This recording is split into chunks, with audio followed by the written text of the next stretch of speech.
Another question that we get is what are the financial consequences of foreclosure? So if I do foreclose, what happens to me? Foreclosure is a significant financial event that really has a long lasting effect on your credit health and your credit worthiness. So going through foreclosure, you face a lot of challenges down the line with opportunities to buy another home, to rent, to apply for credit cards. So you want to go ahead and find alternatives and act early so that you can avoid foreclosure altogether.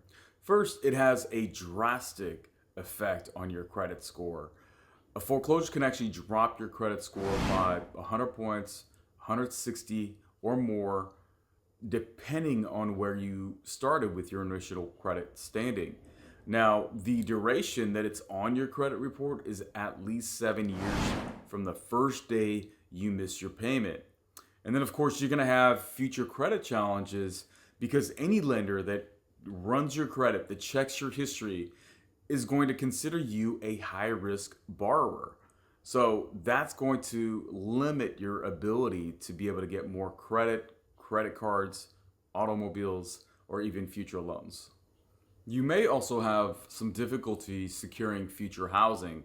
So, for example, if you're trying to go buy another property and you want to go work with a conventional lender to get you a loan, you may have to wait at least a minimum of 3 to 7 years after a foreclosure before you can get approved.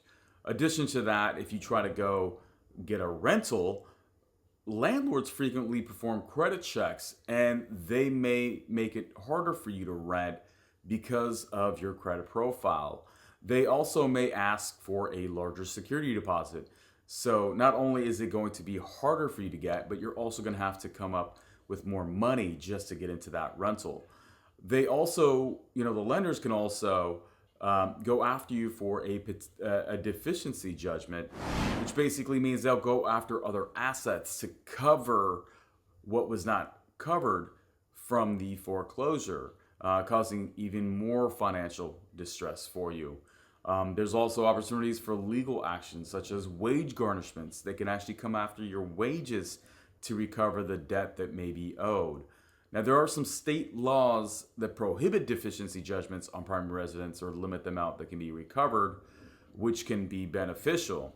So there's also some tax implications when you cancel a debt. So when you foreclose, you're actually canceling a debt. And the IRS may consider mortgage debt as taxable income, so you may get taxed on that. They also may send out a 1099-C form, which basically cancels $600 or more of debt. Your lender will send that out, and you've got to file that with your taxes. There's also a Mortgage Forgiveness Debt Relief Act. The act, if extended, allows exclusion of forgiven debt on primary residence from taxable income. There's also insolvency exclusion. If you were insolvent at the time of debt cancellation, you might qualify for tax relief.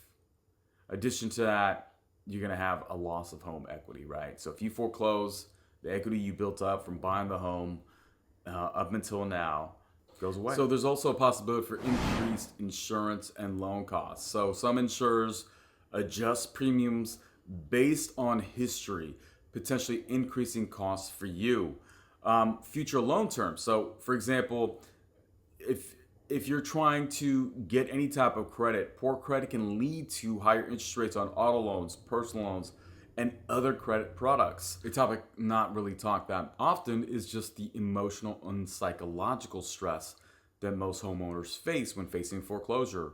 The stress of losing a home can lead to anxiety, depression, and other mental health issues.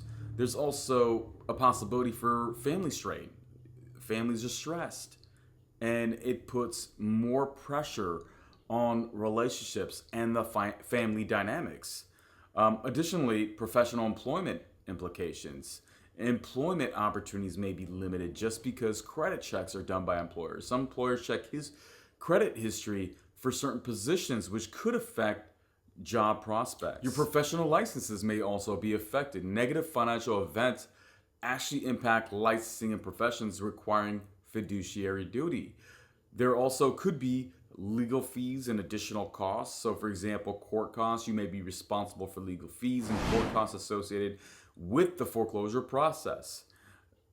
There could be eviction expenses. So, if eviction proceedings occur post foreclosure, additional cost might be incurred. You may also deal with credit card companies or banks lowering your credit limits or closing your accounts altogether simply because your credit score dropped drastically.